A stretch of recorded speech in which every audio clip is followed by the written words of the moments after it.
Hey children's ministry leaders, here are your preteen media tips for May and June of 2019. First up is music. Riding the line between pop rap, rock, and hip hop, Post Malone has had 26 Billboard Hot 100 hits since 2017, 6 of which have been in the top 10, and 3 hit number 1. If you've heard Post Malone's recent popular song, Better Now, you might think his music is tame. But don't be fooled.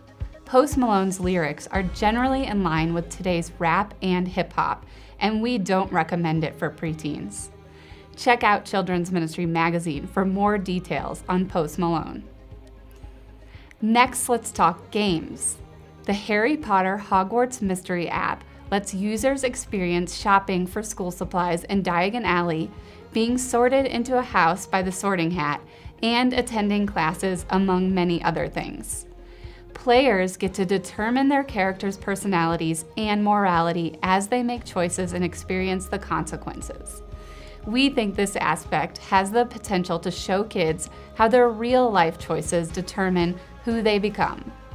However, if your kids get really entrenched in this wizarding fantasy world, a discussion about good and evil in the real world may be in order. When it comes to apps, kids as young as middle school are now organizing parties through Instagram by creating new private accounts that parents won't detect. Because kids are often tech-savvy these days, their creative attempts will likely be different than what adults expect.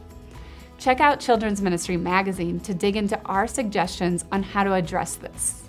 Now let's talk books. The winner of the 2019 Newbery Medal, Mercy Suarez Changes Gears, tells the story of a Hispanic 6th grade girl who attends school at a private school on scholarship. She struggles to fit in as her family and home situation are much different than most of the other kids at her school. We think this book can help preteen readers to know they're not alone during the confusing preteen years. We recommend the book for middle readers. Next up, TV. Alexa and Katie is a tween drama about 2 teen friends, one of which has cancer. The show gives viewers a perspective on what a teen with cancer goes through, while avoiding the scarier aspects of cancer. Overall, this show has a positive message and may help preteens develop empathy for other kids with chronic sickness or disease. We recommend parents check it out with their kids. Last, let's talk movies.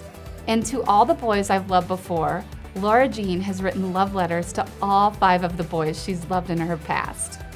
When her little sister secretly mails them to each boy, Laura Jean's life is turned upside down. While the movie does a good job of addressing online bullying, and there are some positive messages, we think it's a bit too mature for preteens.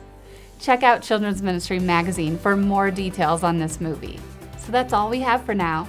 Thanks for watching, and be sure to check back in July to stay up to date on all the latest preteen media trends.